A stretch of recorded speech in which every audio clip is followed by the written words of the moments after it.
fun sometimes gets overlooked, but someone mentioned how funny she was, and she was kind and sweet, selfless, and saintly. The quality of humility is countercultural. Modern society values individualism and confidence and assertiveness, does it not? But yet in Philippians 2 verse 3, Paul instructs us to do nothing from selfish ambition or conceit, but in humility count others more significant than yourselves. Mom lives selflessly, often adjusting her own priorities for the sake of making sure everyone was happy. Growing up, she created so many opportunities for Lane and I, music and art lessons, gymnastics, tutoring, always wanting us to have the best and to be our best. Even in her hardest days, she found ways to serve others as she gave without expecting anything in return.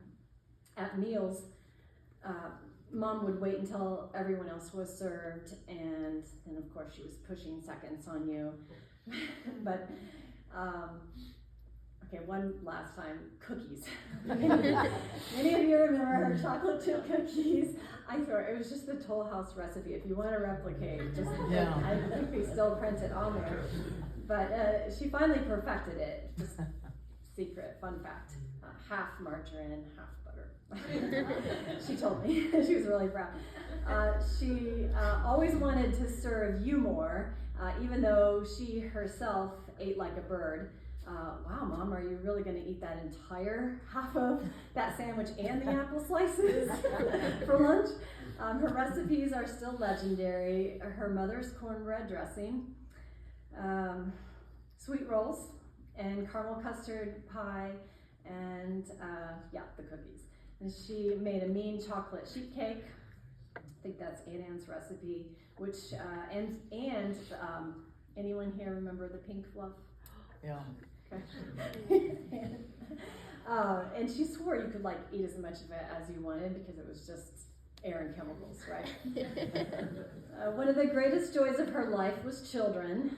She often told me that her favorite era of parenting was when Lane and I were young. She poured herself into being a loving mom, and it spilled over to every student in her classroom, every child that she picked up from Vacation Bible School or Sunday school. She spoke fondly of her second grade students over the years.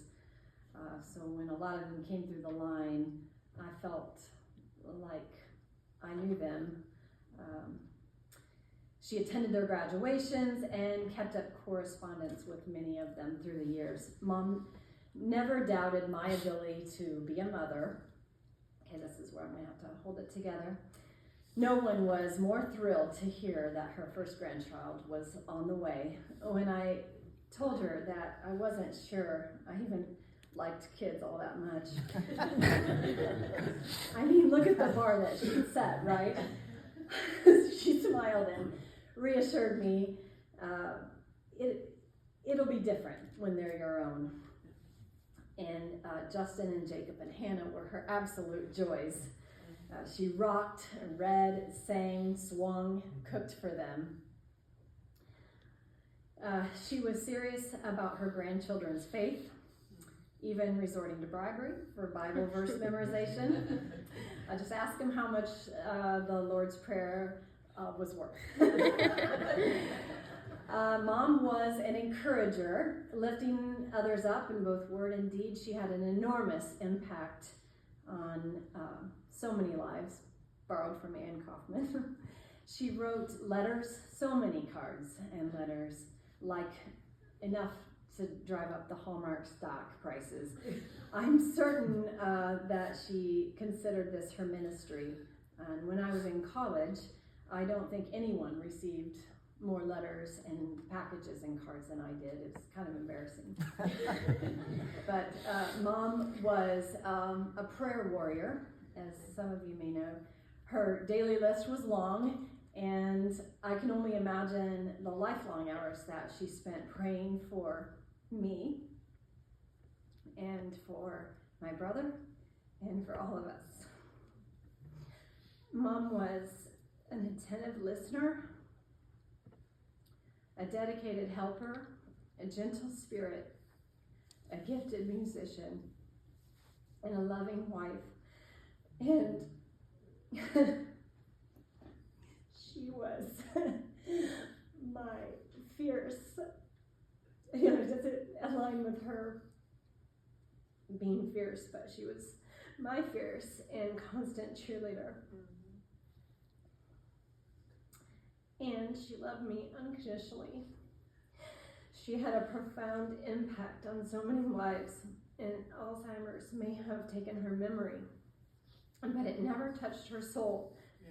She was always held in God's loving hands, and now she is restored, whole, at peace. The triumphant trumpets of the angels are hers, and her sweet soul still sings a song to each of us. Thank you, Mom. You brought beauty into this world. You are beautiful. I love you.